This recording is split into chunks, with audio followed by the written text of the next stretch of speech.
Bonsoir à tous, soyez les bienvenus. Nouvel épisode pour couler à politique dans le Caire créole. On a démarré cette édition avec de belles images intenses. Vous le savez, j'apprécie bien de démarrer cette séquence avec ce beau paysage. Et puis ce soir, nous allons nous enquérir une fois de plus sur la 3e circonscription où aujourd'hui notre invité s'appelle Rémi Bourgogne. Comme vous l'avez pu constater sur cette circonscription, comme je vous le disais, 13 candidats est sur le terrain et attendent bien sûr ces deux justement pour voir qui va passer sur cette deuxième étape des législatives. Et pour ce faire, je vous invite dans un premier temps à découvrir l'interview de Rémi Bourgogne. Bonjour Rémi Bourgogne, comment ça va? Elle est là, bonjour. Super, merci d'être notre invité dans ces éditions spéciales Couler à politique dans le Caire créole. Merci pour l'invitation surtout. Avec plaisir. Et donc justement, quel type de candidat es-tu sur le terrain, surtout avec tous ces sujets très importants et on va dire cette cacophonie aussi sur la 3e circonscription? Je suis un candidat de terrain, candidat de terrain mais qui est présent à la rivière Saint-Louis et ailleurs depuis un moment. Hein. Donc je ne suis pas parachuté ou posé là comme certains, au contraire. Je suis un candidat qui milite déjà politiquement mais aussi au niveau associatif. Les gens me connaissent aussi à la rivière pour mon militantisme associatif. Tout à fait, mais pourquoi tu n'as pas eu cette accréditation qui pour moi aurait été le plus simple et le plus mérité? Bon, certains disent effectivement, Rémi, ça fait un moment que tu es la France Insoumise, tu as milité, tu as été candidat au régional avec Huguette Bello. Après, voilà, comme je l'ai dit, il y a eu une imposition venue de la région.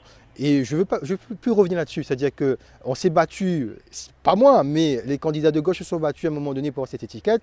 Voilà, libre à eux. Maintenant, moi, ce qui m'intéresse, c'est de proposer un programme à la population, proposer un programme crédible à la population de la 3e circonscription et montrer que moi, elle est capable de représenter Azote à l'Assemblée nationale.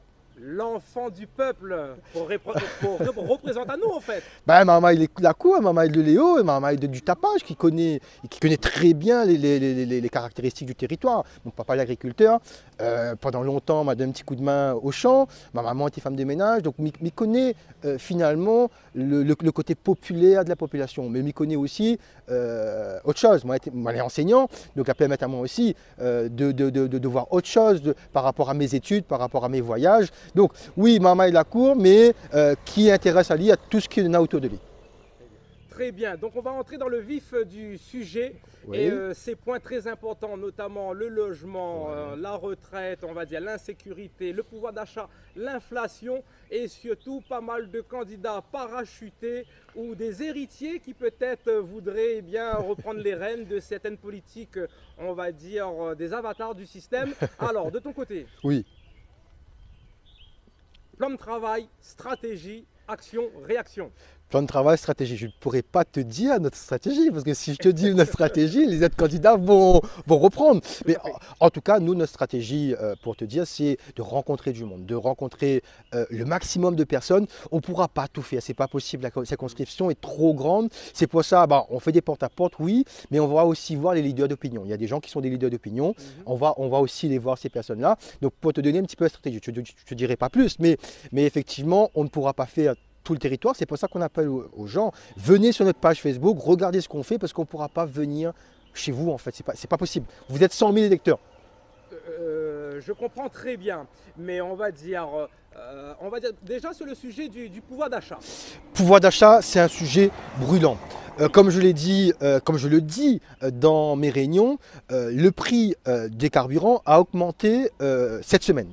1,77 € pour le samplon, 1,47 € pour le gasoil. C'est inadmissible. Qu'est-ce qu'on fait? Deux choses. La région peut intervenir à son niveau et ensuite l'État peut intervenir à son niveau. La région, comment? La taxe sur les carburants, ça représente 60%. La région prend 60% sur ces carburants. Qu'est-ce qu'on dit? Qu'est-ce que moi je dis? À un moment donné, là, il faut que la région fait des sacrifices et la région dit on baisse notre taxe à le temps que la population souffle un petit peu et pas souffle, que la population pouvoir temporiser. Et pouvoir temporiser parce que les plus modestes, ce sont ceux qui payent le plus finalement dans cette crise, cette crise de pouvoir d'achat. Tout à fait, il ne tarde pas mes vidéos, il faudra faire crédit avec la station pour gagner paye son essence. Et pour aller travailler, et c'est ça l'ineptie de la chose, c'est-à-dire que les gens, ils savent être endettés par rapport à cette histoire de carburant. Donc la région, tout d'abord, il doit agir. Ensuite, l'État, et il y a un cadre législatif, il permet à l'État finalement de dire nous bloque les prix. Pas bloquer les prix pendant 1 an, 2 ans, mais bloquer les prix à un moment donné pour pouvoir donner à la population de quoi souffler, quoi. Donc, on va poursuivre et on va voir un petit peu au niveau de la retraite des agriculteurs aussi. A priori, tu t'y connais. Donc, un petit mot aussi sur ton travail à ce niveau-là. Retraite des agriculteurs, mon père est agriculteur, on le sait, les camarades de mon père souvent touchent 150 €, 200 € pour aller à la retraite, pour avoir une retraite. Le problème, c'est qu'on a une loi qui encadre la retraite des agriculteurs, qui dit qu'un agriculteur ne peut pas toucher moins de 1 000 € par mois. Mais cette loi, elle n'est pas appliquée actuellement. Deuxième chose, il y a une loi qui a été votée le 21 décembre 2021, et cette loi dit que les aidants et les conjoints des agriculteurs ne peuvent pas bénéficier d'une retraite complémentaire. Moi, qu'est-ce que je dis? Je dis demain à l'Assemblée nationale, moi je proposerai de revoir cette loi et de l'étendre, elle est récente, et de l'étendre aux conjoints, conjointes et aussi aux aidants familiaux. Très bien. On poursuit, mais qu'est-ce qui va te démarquer des autres candidats? 13 inscrits sur la 3e circonscription, il faut se démarquer. 2 choses, parmi tant d'autres. La première chose, c'est le droit de succession. La deuxième chose, c'est les frais bancaires. Et personne n'en parle. Quand vous avez des difficultés, que ce soit un particulier, que ce soit une entreprise, les frais bancaires continuent à tomber. Moi, ce que je propose, c'est que pendant 6 mois, 1 an, la banque supprime les frais bancaires pour les entreprises en difficulté, pour les particuliers en difficulté, le temps de souffler. Et ensuite, si on revient sur le droit de succession, le créole, demain, qui donne sa case à son marmaille, les droits de succession, les inabordables. C'est-à-dire le marmaille qui reçoit, il est obligé de vendre le bien pour pouvoir ensuite payer les droits de succession. Moi, ce que m'y propose demain, c'est que ces droits de succession, dans les Outre-mer, les diviser par 2. Et ça, personne n'y parle. Bon, heureusement, on est un arrouf sonzier, comme dit créole. Oui. Habitant de la 3e circonscription, je suis Rémi Bourgogne. Marmaille-la-Cour, Marmaille du Tapage, enseignant de profession. Chaque jour, je forme la jeunesse réunionnaise. Point nouveau demain.